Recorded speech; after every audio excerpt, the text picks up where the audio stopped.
¿Qué sucedió realmente con la familia Amish en 1992? El detalle chocante que apareció 10 años después, el 10º aniversario. El sol de la mañana proyectaba largas sombras sobre las paredes de piedra de la casa de Miguel Herrera, en el pequeño pueblo de Valdepeñas de la Sierra, Guadalajara. Era un día que llegaba cada año, marcado no por la celebración, sino por el recuerdo solemne. 10 años.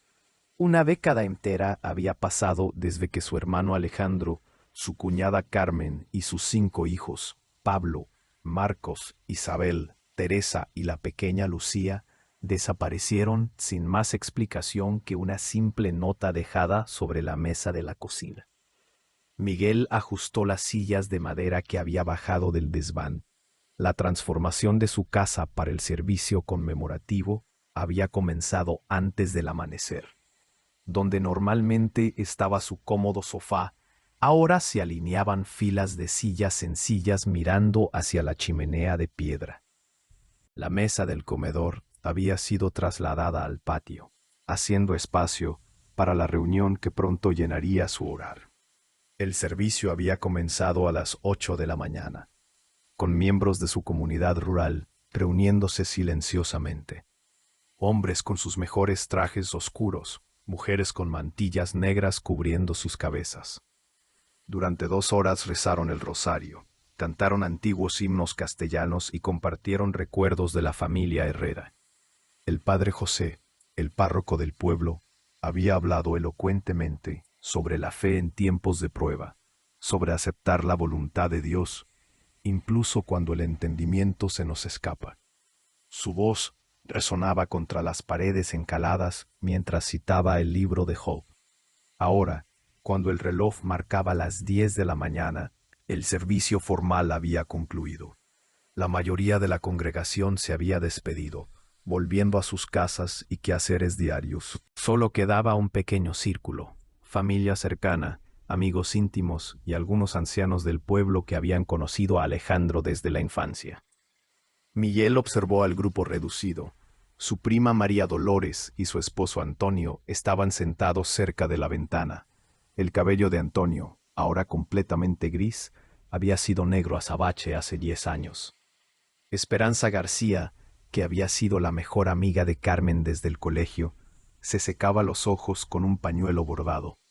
El viejo Ramón Sánchez, cuya finca colindaba con la propiedad abandonada de Alejandro, miraba sus manos nudosas, perdido en sus pensamientos. ¿Empezamos?, preguntó Miguel suavemente, señalando hacia la mesa del centro donde habían colocado los recuerdos. El grupo se acercó, formando un círculo apretado. Sobre la mesa había una colección de objetos preciados, fotografías, pertenencias personales y en el centro, protegida por un marco de cristal, la nota que lo cambió todo. Miguel tomó el marco con manos cuidadosas, aunque se sabía cada palabra de memoria.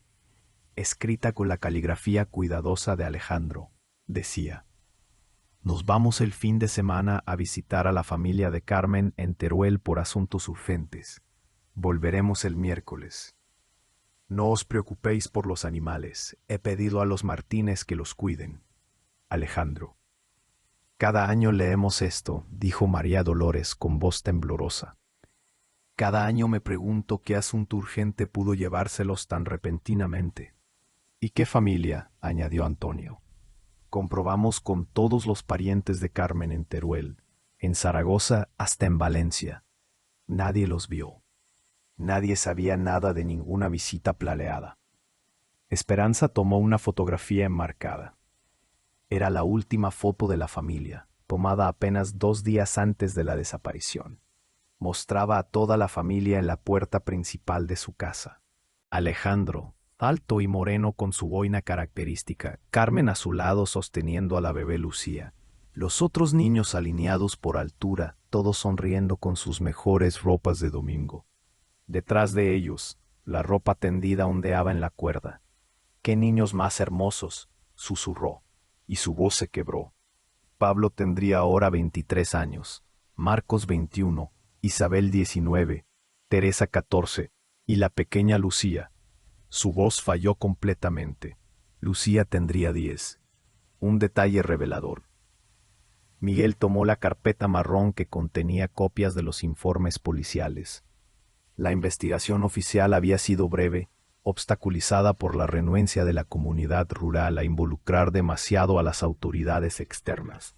Después de 2 semanas de preguntas a los vecinos y de no encontrar señales de juego sucio, el caso había sido marcado como desaparición voluntaria y finalmente archivado.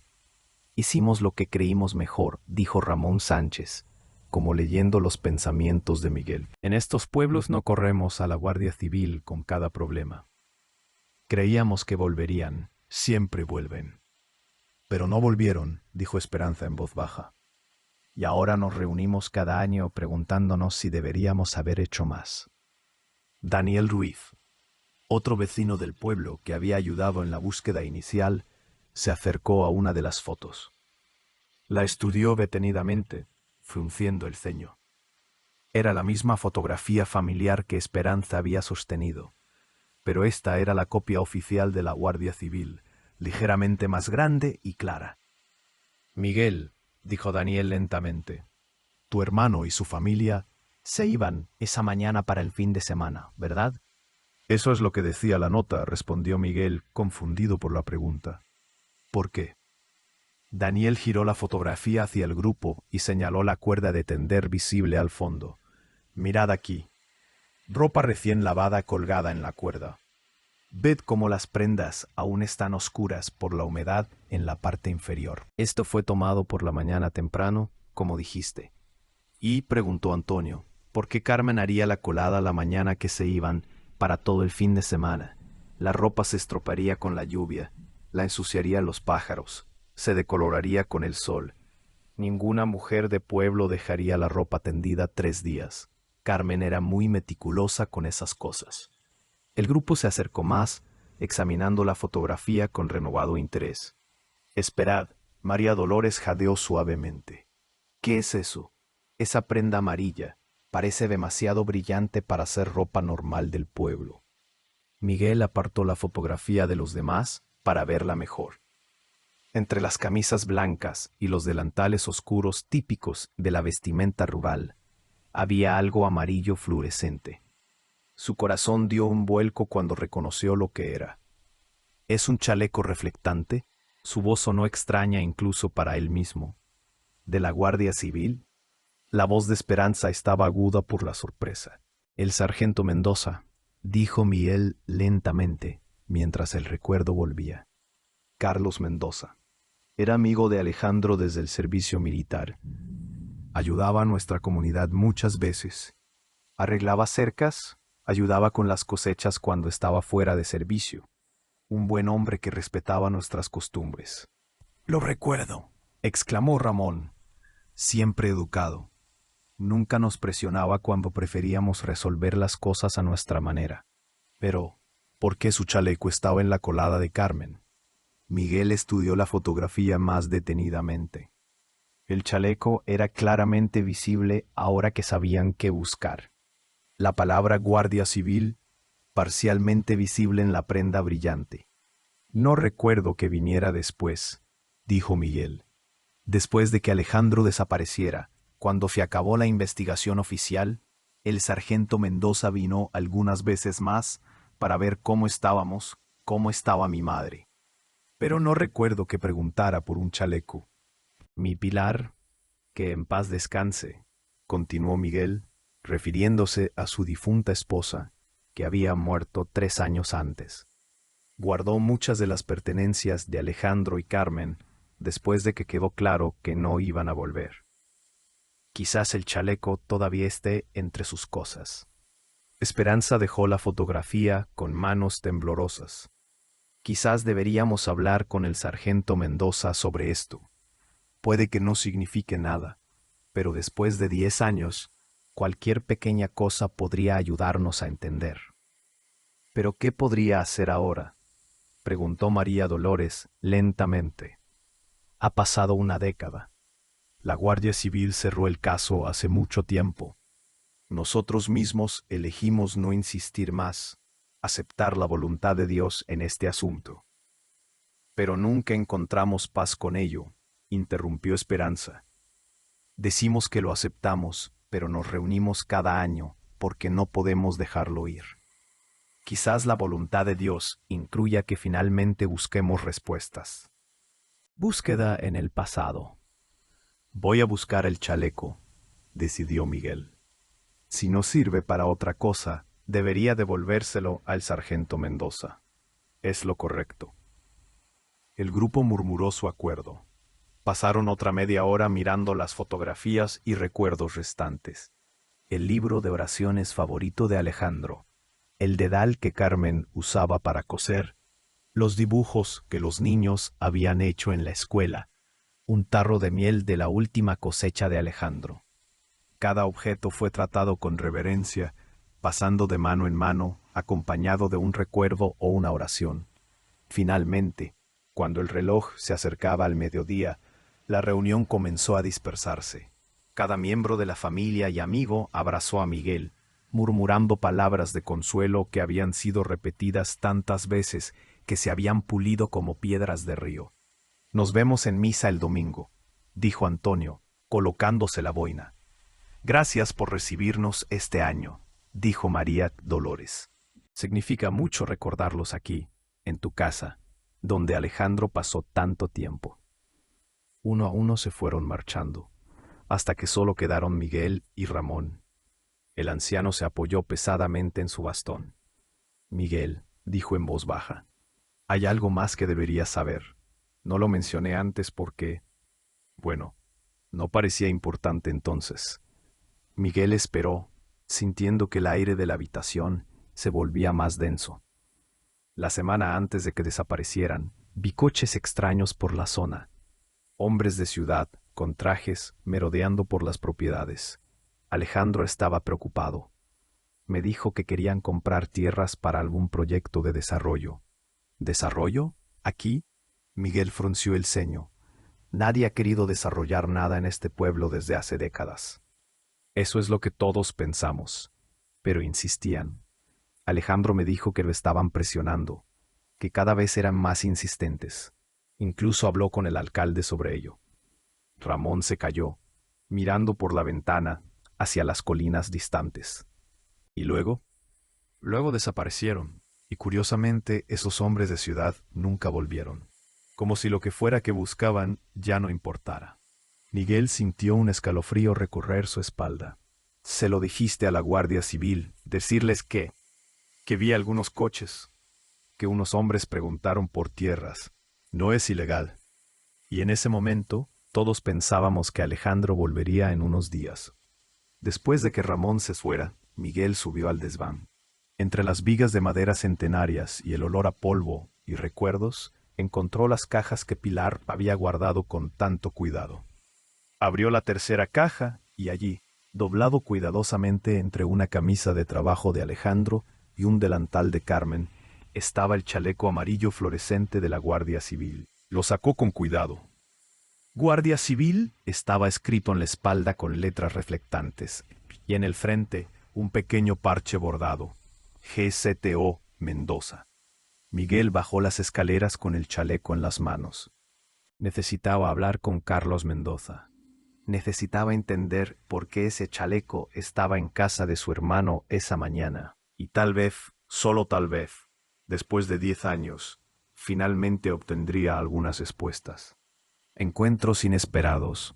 Miguel decidió conducir hasta el cuartel de la Guardia Civil en Guadalajara esa misma tarde. El chaleco fluorescente estaba cuidadosamente doblado en el asiento del copiloto de su viejo Seat Ibiza. Durante el trayecto de 45 minutos por las carreteras sinuosas de la sierra, no podía dejar de pensar en las palabras de Ramón sobre los hombres de ciudad. El cuartel era un edificio de ladrillo moderno en las afueras de la ciudad, con la bandera española ondeando en la brisa de la tarde. Miguel aparcó cuidadosamente y caminó hacia la entrada, el chaleco sobre su brazo. En el interior, el olor a café y papel le recibió. Un joven guardia civil estaba sentado tras el mostrador de recepción. «Buenas tardes», dijo Miguel, acercándose. Estoy buscando al sargento Carlos Mendoza. ¿Está disponible? El guardia, cuya placa decía García, levantó la vista de la pantalla del ordenador. ¿Mendoza? Está de servicio, pero ahora mismo está en la calle. ¿Puedo ayudarle en algo o prefiere dejar un mensaje? Miguel cambió el chaleco de mano. Es un asunto personal. Tengo algo que le pertenece de hace tiempo. ¿Cuándo espera que vuelva? García se encogió de hombros. Difícil decirlo con las patrullas. Puede ser una hora. Pueden ser varias. Si quiere, puedo tomar sus datos y avisarle cuando regrese.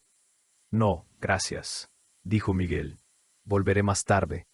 Es algo que prefiero tratar en persona. Como quiera, dijo García, ya volviendo a su pantalla, si prefiere volver mañana. Miguel asintió y salió del cuartel.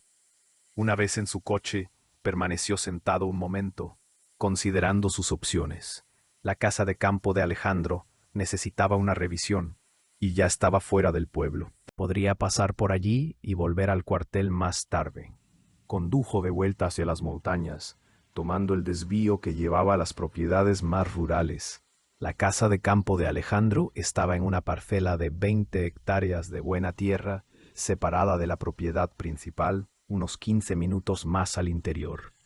Estaba a mitad de camino cuando notó algo extraño en la finca de los Martínez.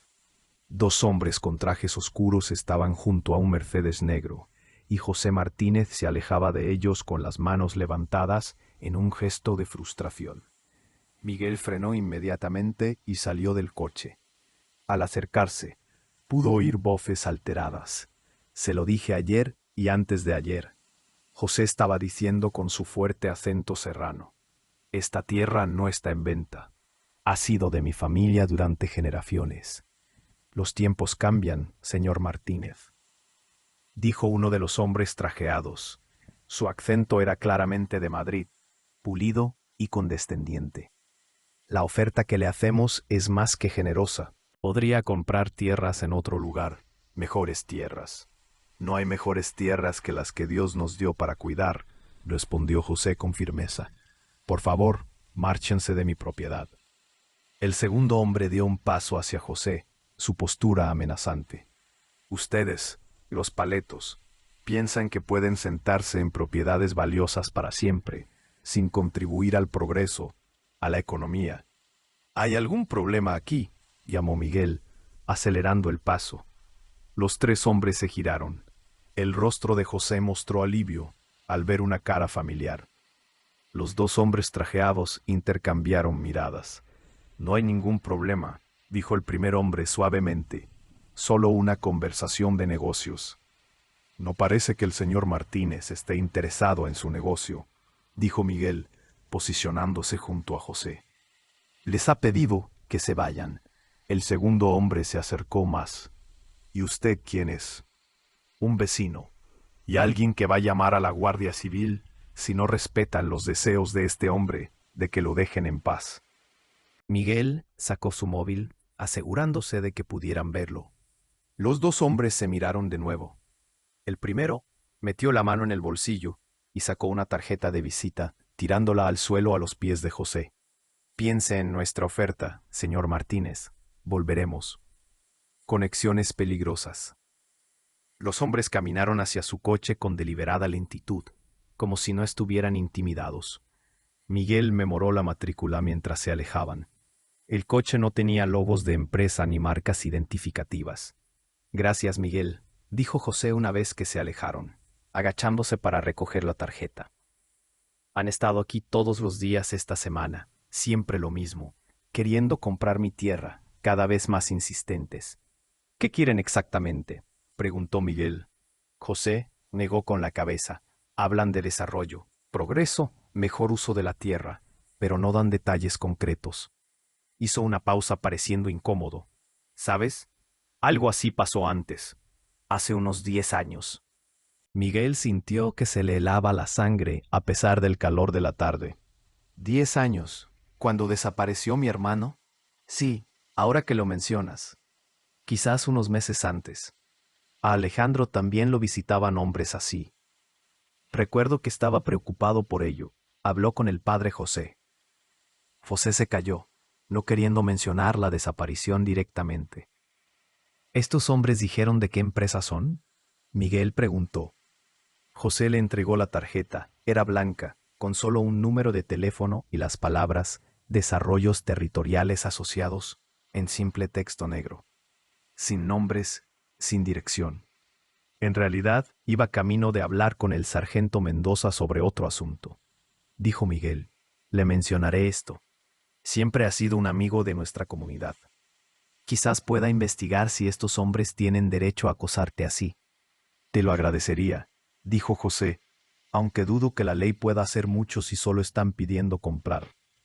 Aún así, sería bueno que la Guardia Civil lo supiera. Miguel miró hacia la carretera donde el Mercedes había desaparecido. Ten cuidado, José.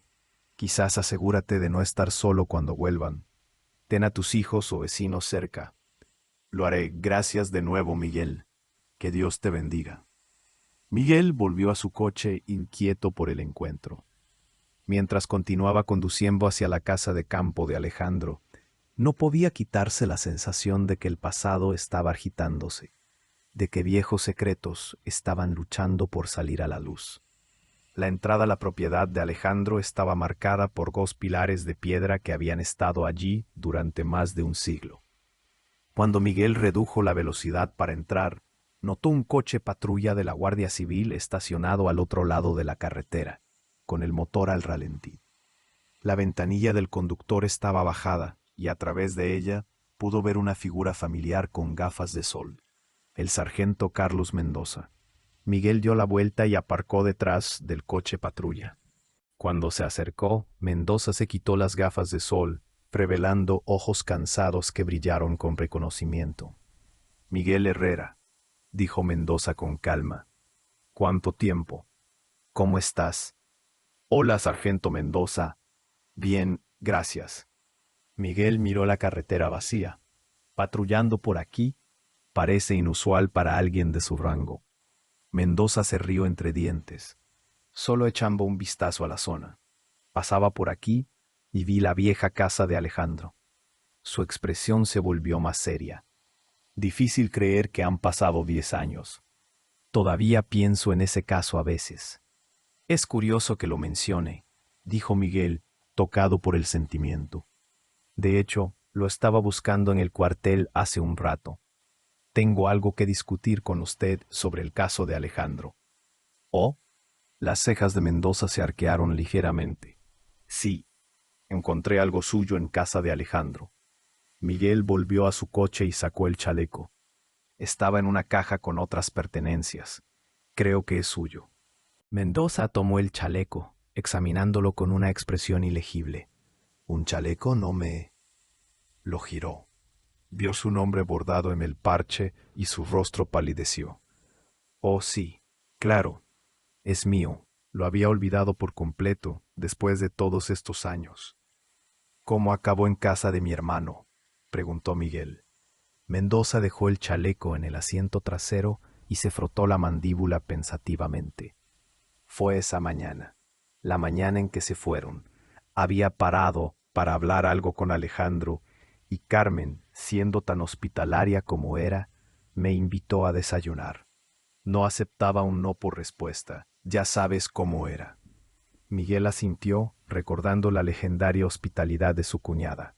Bueno, yo conseguí derramar café con leche por todo mi chaleco. Carmen insistió en lavarlo.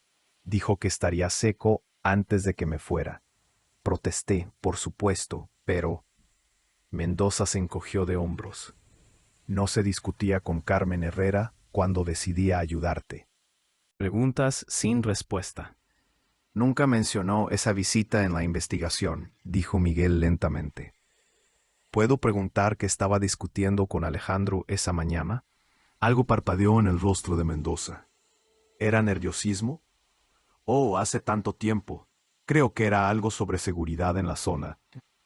Había algunos planes de desarrollo en el área que tenían preocupados a los vecinos. ¿Planes de desarrollo? Miguel se enderezó. Alejandro me mencionó algo sobre eso una vez. ¿Promotores queriendo construir algo? Exacto, dijo Mendoza. pareciendo relajarse un poco. Había una empresa presionando mucho para comprar tierras para algún proyecto. La comunidad estaba preocupada. Probablemente estaba hablando con Alejandro sobre precauciones de seguridad, asegurándome de que nadie lo presionara indebidamente. Miguel pensó en el rostro asustado de José Martínez, de apenas minutos antes. Hablando de presión, acabo de venir de la finca de José Martínez. 2 hombres en trajes oscuros estaban allí tratando de obligarlo a vender su tierra. Lo han estado acosando toda la semana. La expresión de Mendoza se endureció. Trajes oscuros. ¿Alguna identificación de empresa? Nada que pudiera ver.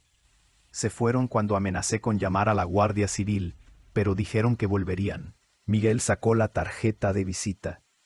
Dejaron esto: Desarrollos Territoriales Asociados, pero solo un número de teléfono. Mendoza tomó la tarjeta, la estudió brevemente y luego se la devolvió. Investigaré esto. Hablaré con José yo mismo. No podemos tener gente intimidando a nuestros vecinos. Se lo agradecería. La comunidad confía en usted, sargento Mendoza. Siempre ha sido bueno con nosotros. Mendoza estaba a punto de responder cuando su mirada cambió hacia algo detrás del coche de Miguel.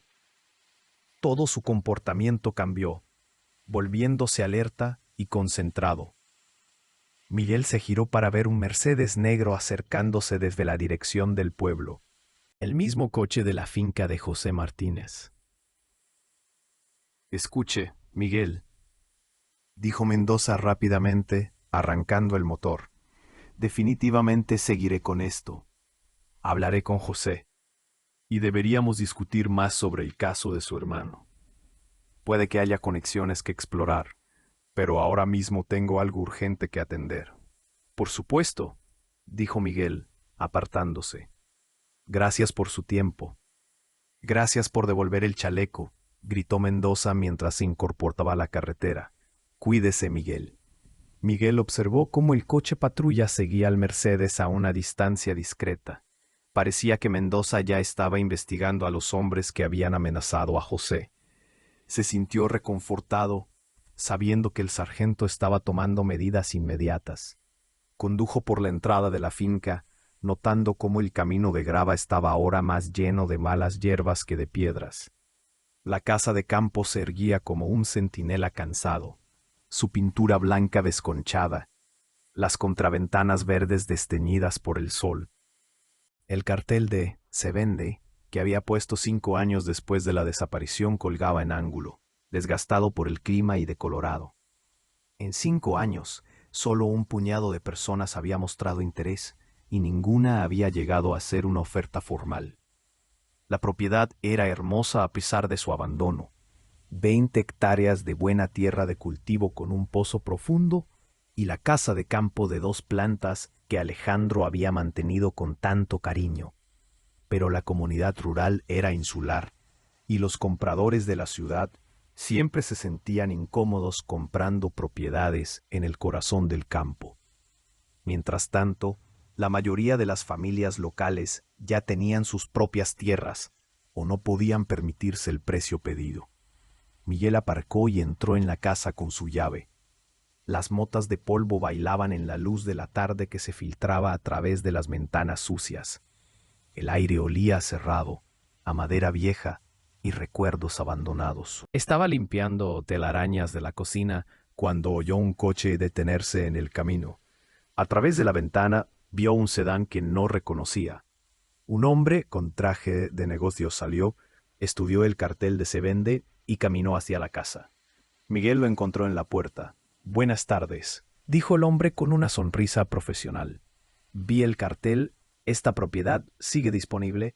«Sí, lo está», confirmó Miguel. «Soy el propietario. Bueno, la gestiono para la familia». «Excelente. Estoy muy interesado. ¿Puedo echar un vistazo?» Ofertas sospechosas. Miguel lo invitó a pasar, por supuesto, aunque debo advertirle que necesita trabajo. Ha estado vacía varios años. El hombre caminó por las habitaciones, con ojos que evaluaban rápidamente. Parecía menos interesado en el estado de la casa que en algo más. Continuaba mirando por las ventanas, comprobando las líneas de visión, murmurando para sí mismo. «¿Cuál es el precio que piden?», preguntó finalmente.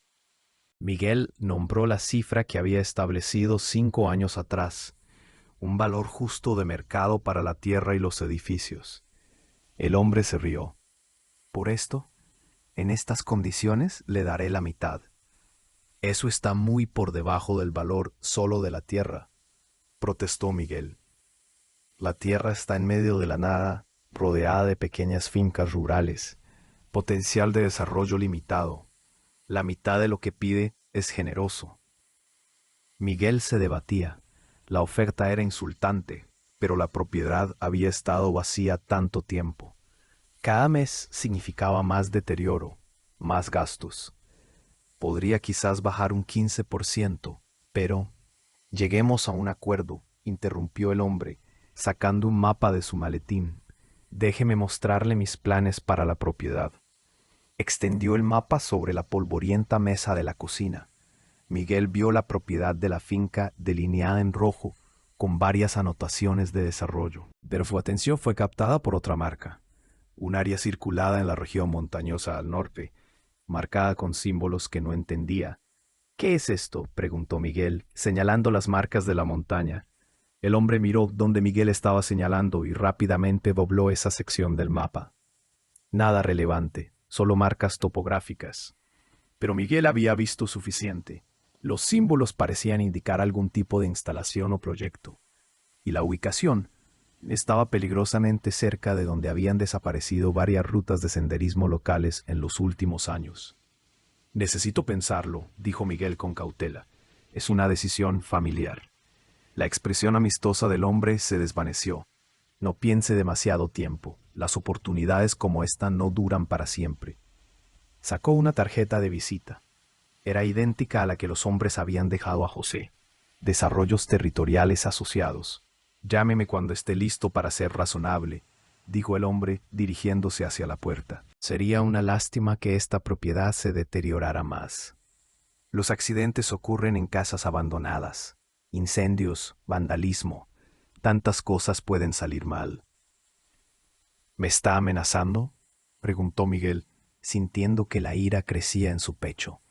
El hombre se detuvo en la puerta y se giró con una sonrisa fría. «Por supuesto que no. Solo una observación sobre los peligros de dejar propiedades desatendidas. Buenos días, señor Herrera». Después de que se fuera, Miguel cerró la casa con manos temblorosas. Las amenazas veladas, la presión para vender, los misteriosos planes de desarrollo. Todo empezaba a formar un patrón que no le gustaba. Condujo directamente de vuelta al cuartel de la Guardia Civil. Esta vez el guardia García le dijo que Mendoza había vuelto y lo esperaba. Lo condujeron a una pequeña oficina, donde el sargento estaba sentado detrás de un escritorio desordenado. «Miguel», dijo Mendoza levantándose, «me alegro de que haya vuelto. Seguí a esos hombres del Mercedes. Los perdí en las afueras de Madrid, pero conseguí la matrícula. Estoy haciendo algunas investigaciones».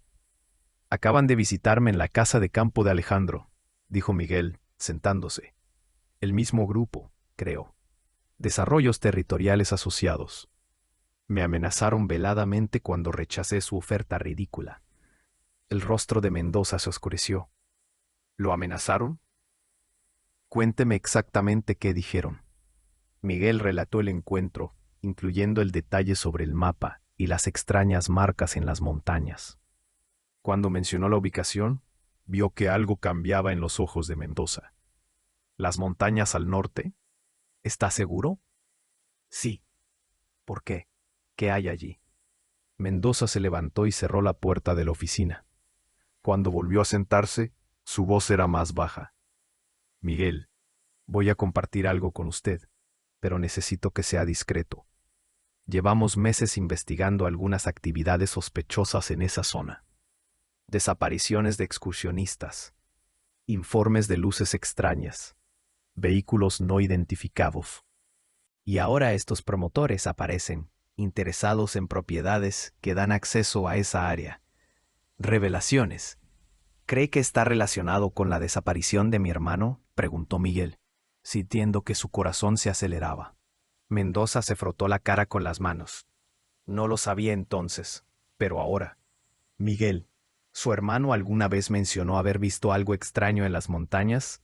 Luces, sonidos, cualquier cosa inusual. Miguel hizo memoria. Solía llevar a los niños de excursión por allí. Dijo una vez que habían encontrado algunos senderos bloqueados, señales nuevas de prohibido el paso. Pensó que era raro porque siempre habían sido rutas públicas. ¿Cuándo fue eso? Quizás un mes antes de que desaparecieran. Mendoza abrió un cajón y sacó una carpeta. La deslizó hacia Miguel.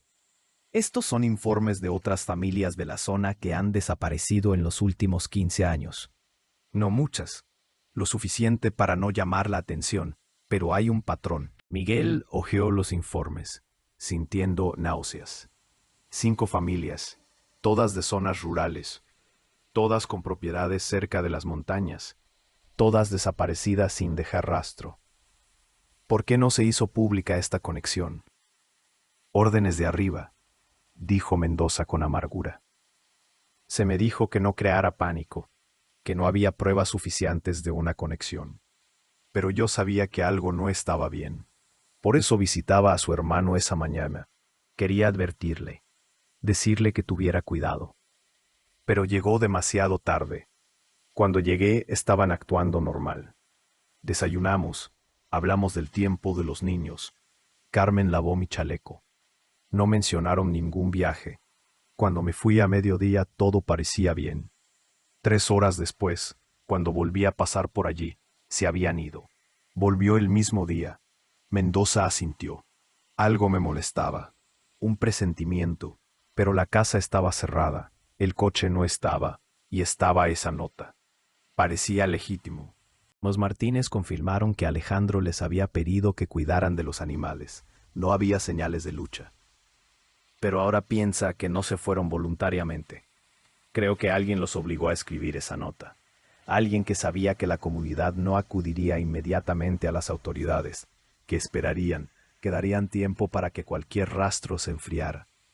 Miguel sintió lágrimas ardiendo en sus ojos. ¿Quién haría algo así? ¿Y por qué? Eso es lo que he estado tratando de averiguar durante 10 años, dijo Mendoza. Pero ahora estos promotores están apareciendo de nuevo, interesados en las mismas propiedades, y creo que finalmente podríamos obtener algunas respuestas. Se inclinó hacia adelante. Miguel, necesito su ayuda. Oficialmente tengo las manos atadas, pero usted puede hacer cosas que yo no puedo. ¿Estaría dispuesto a trabajar conmigo en esto? ¿Qué necesita que haga?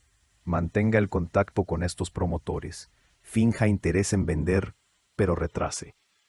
Intente obtener más información sobre sus planes. Mientras tanto, investigaré desde mi lado. ¿Y Miguel? Hizo una pausa. Si estas personas son responsables de las desapariciones, son peligrosas. Miguel asintió lentamente. Lo haré. Por Alejandro y su familia. Por todas las familias. Salió del cuartel con la mente dando vueltas. El dolor sordo de 10 años de no saber se había transformado en algo más. Determinación. Tal vez no pudiera traer de vuelta a su hermano, pero podría ayudar a descubrir la verdad. Mientras conducía de vuelta a casa en la oscuridad creciente, no notó el sedán oscuro que lo seguía a distancia, ni vio al hombre en el asiento del pasajero tomar fotografías de su coche. Pero en las montañas al norte, donde los antiguos senderos habían sido cerrados y olvidados, las luces parpadeaban en patrones que ningún fenómeno natural podría explicar. La investigación se intensifica. Durante las siguientes semanas, Miguel mantuvo un delicado juego con los promotores. Los llamó expresando un interés cauteloso en su oferta, pero siempre encontrando razones para retrasar. Necesitaba consultar con otros miembros de la familia. Había papeleo que localizar. El precio todavía no era el adecuado. Mientras tanto, se reunía secretamente con Mendoza en lugares discretos. Un bar en las afueras de Guadalajara, una ermita abandonada en las colinas, el aparcamiento de un área de descanso en la autovía. El sargento compartía lo que podía de su investigación no oficial. He estado revisando registros de propiedad, dijo Mendoza en una de sus reuniones, extendiendo un mapa sobre el capó de su coche. Mire esto. Todas las propiedades que estos promotores están intentando comprar forman un corredor, un camino directo desde la carretera principal hasta esa zona de las montañas. Miguel estudió el mapa. Era verdad. Las fincas de su hermano, de José Martínez, y varias otras propiedades formaban una línea casi perfecta. ¿Para qué necesitarían un corredor así? Transporte, dijo Mendoza gravemente, para mover algo dentro o fuera de las montañas sin usar las carreteras públicas. Una noche, el teléfono de Miguel sonó. Era José Martínez y sonaba aterrorizado. Miguel, ven rápido. Hay luces en las montañas. Muchas luces. Y ruidos. Dios mío, los ruidos. Miguel llamó a Mendoza y condujeron juntos hasta la finca de José. Cuando llegaron, encontraron a José y su familia apiñados en la cocina, las cortinas cerradas, los rostros pálidos. Empezó hace una hora, susurró José. Mira por la ventana trasera, pero ten cuidado. Miguel y Mendoza se asomaron cuidadosamente. En la distancia, donde las montañas se recortaban contra el cielo nocturno, había luces.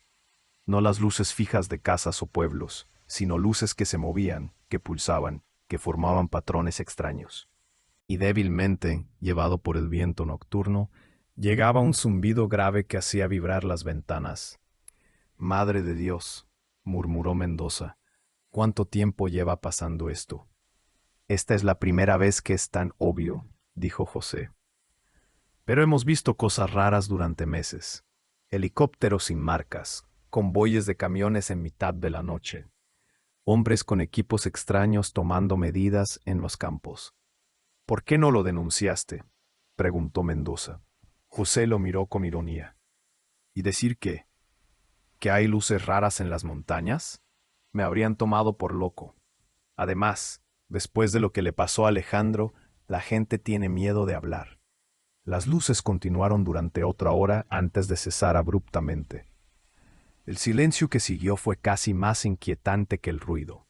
«Mañana por la noche», dijo Mendoza mientras volvían, «voy a subir allí, extraoficialmente. Necesito ver qué está pasando». «Voy contigo», dijo Miguel inmediatamente. «Es peligroso. Mi hermano subió allí y nunca volvió. Voy contigo». A la noche siguiente, se encontraron en el límite del bosque al anochecer.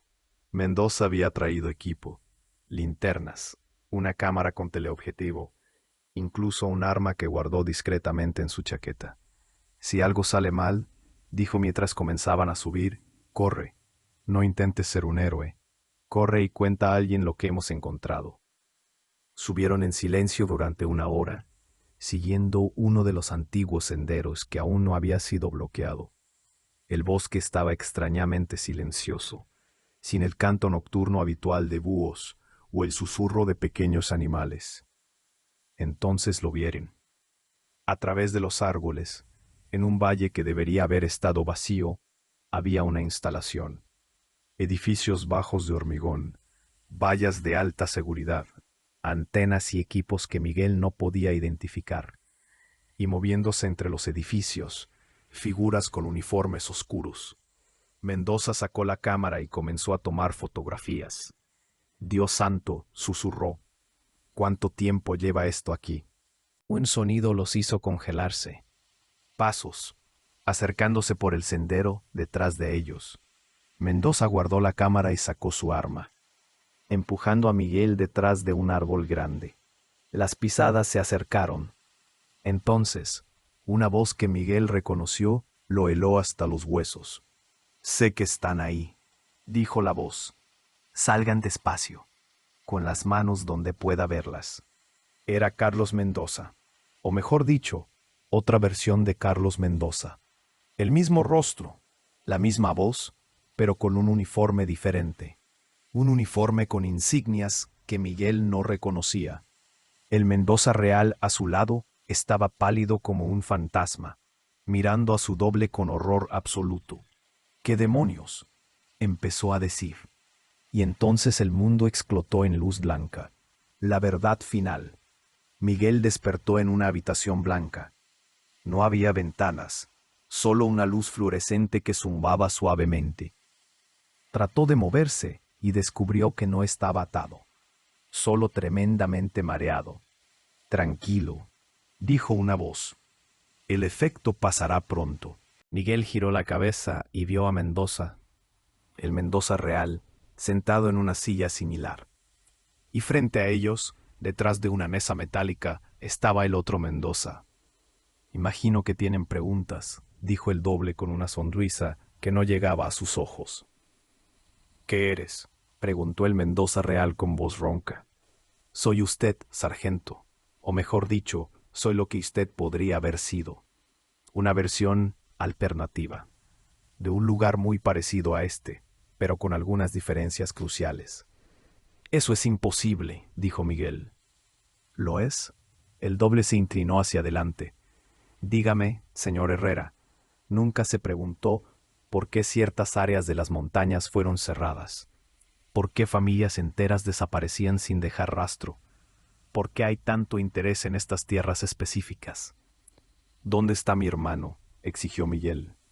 ¿Qué le hicieron a su familia? El doble suspiró. Su hermano tuvo la mala suerte de ver algo que no debía. Él y sus hijos estaban de excursión cuando encontraron una de nuestras puertas de entrada. Vieron a personas cruzando, personas que se parecían a gente que conocían, pero que no eran de aquí. ¿Puertas de entrada? Puntos de acceso entre mundos paralelos, señor Herrera. Su gobierno lleva décadas experimentando con ellos.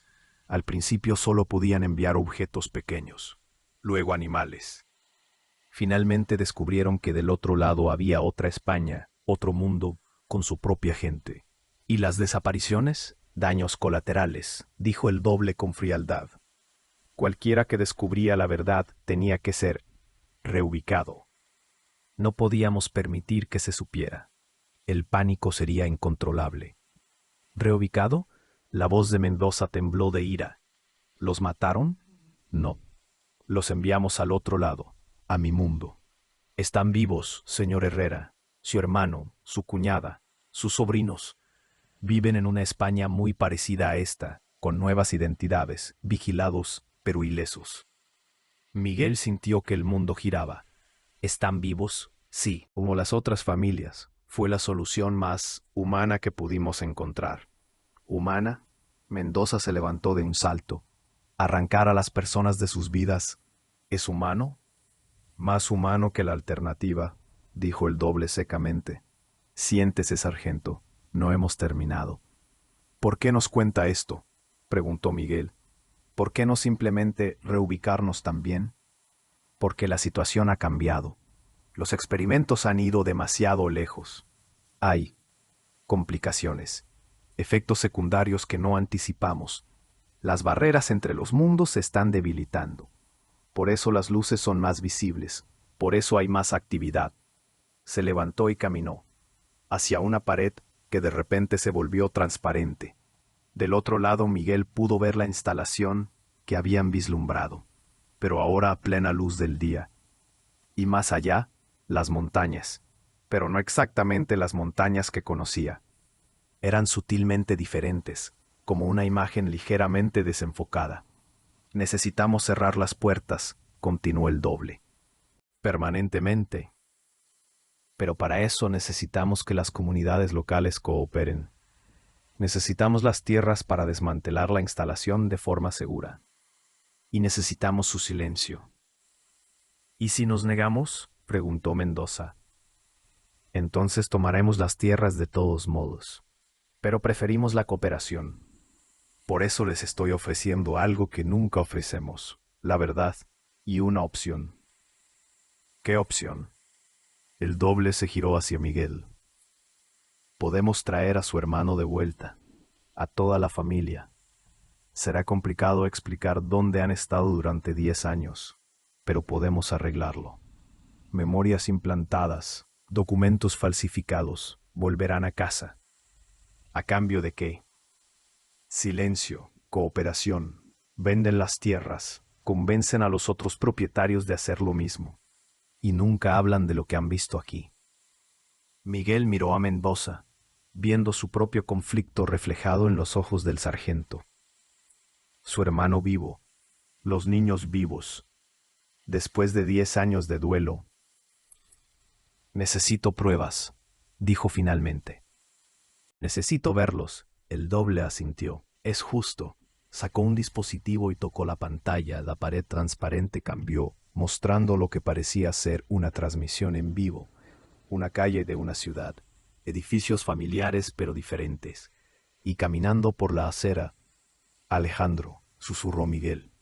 Era él. Mayor con más canas, pero inconfundiblemente su hermano. Y a su lado, Carmen. Detrás de ellos, los niños, ya no tan niños. Pablo era un hombre joven, Isabel una mujer. Todos vivos, todos reales, dijo el doble, pero no el Teruel que conocen. Carmen es costurera, los niños van a la escuela, tienen amigos, tienen una vida. ¿Saben la verdad? Al principio sí, fue difícil. Pero con el tiempo, con ayuda, lo aceptaron. Los recuerdos de este mundo se desvanecen. Ahora solo a veces sueñan con otra vida, otro lugar. Miguel sintió lágrimas corriendo por su rostro. ¿Son felices? Son sobrevivientes, dijo el doble. La felicidad es relativa, pero están vivos y juntos. ¿Cuánto tiempo tenemos para decidir?, preguntó Mendoza. 1 semana. Después de eso, procederemos con o sin su cooperación, pero será mejor para todos si trabajamos juntos. Los devolvieron al bosque antes del amanecer, cerca de donde habían aparcado. El viaje de vuelta fue en silencio, cada uno perdido en sus pensamientos. ¿Qué hacemos?, preguntó finalmente Miguel mientras llegaban al pueblo. No lo sé, admitió Mendoza. Parte de mí quiere ir directo a Madrid, a los periódicos, contarle al mundo. Pero entonces nunca volverán, terminó Miguel.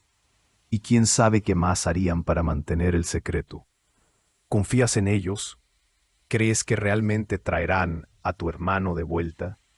Miguel pensó en el rostro de Alejandro en esa pantalla, en Carmen, en los niños convertidos en adultos. No lo sé. Pero después de 10 años, ¿qué otra opción tenemos? Durante los siguientes días, Miguel habló con los otros propietarios. Sin mencionar la verdad completa, los convenció de que vender era lo mejor. Los precios ofrecidos habían subido considerablemente, lo suficiente para que todos pudieran comprar buenas tierras en otro lugar. José Martínez fue el más difícil de convencer. Esta tierra ha sido nuestra durante generaciones, protestó. A veces, dijo Miguel cuidadosamente, proteger a nuestra familia significa hacer sacrificios. A veces significa dejar ir. Finalmente todos acordaron vender. 1 semana después, exactamente como prometieron, Alejandro y su familia aparecieron en la estación de autobuses de Guadalajara. Llegaron en un autobús de Madrid con maletas desgastadas y ropas sencillas. La historia oficial era que habían estado viviendo en Argentina, que Alejandro había tenido problemas con deudas y había huido, demasiado avergonzado para contactar con su familia. El reencuentro fue difícil. Alejandro abrazó a Miguel, pero había una distancia en sus ojos, una sombra de experiencias que nunca podría compartir. Carmen lloraba, pero sus lágrimas parecían por pérdidas que nadie más podía entender. Los niños, ya no niños, miraban todo con una mezcla de reconocimiento y extrañeza, como si estuvieran viendo un sueño medio recordado. ¿Dónde estuvisteis realmente?, preguntó Miguel cuando finalmente estuvieron solos. Alejandro lo miró durante un largo momento. No puedo. Hay cosas que es mejor no saber, hermano. Solo. Estamos en casa. Eso es lo que importa. Las tierras se vendieron. La instalación en las montañas fue desmantelada en una operación nocturna masiva que oficialmente nunca ocurrió. Las luces extrañas cesaron. Los senderos fueron reabiertos. La vida volvió a la normalidad. Pero a veces, en las noches tranquilas, Miguel miraba hacia las montañas y se preguntaba cuántos otros secretos se escondían, cuántas otras familias habían desaparecido en otros mundos, cuántas otras puertas permanecían abiertas en lugares que nadie vigilaba. Y en la casa de Alejandro, reconstruida y llena de vida otra vez, a veces los niños, los jóvenes adultos, se detenían en medio de una conversación, mirando algo que los demás no podían ver, recordando un mundo que ya no existía para ellos. El chaleco de la Guardia Civil fue devuelto a Mendoza, quien lo guardó en el fondo de su armario. Nunca hablaron de aquella noche en las montañas. Nunca mencionaron al otro Mendoza. Algunos secretos, habían aprendido, eran demasiado peligrosos para compartir. Pero cada año, en el aniversario de la desaparición y del regreso, las dos familias se reunían. No en la iglesia, no con la comunidad, sino en privado. Compartían una comida, encendían velas y agradecían en silencio por los milagros ambiguos, por las verdades a medias, por las segundas oportunidades compradas con silencio.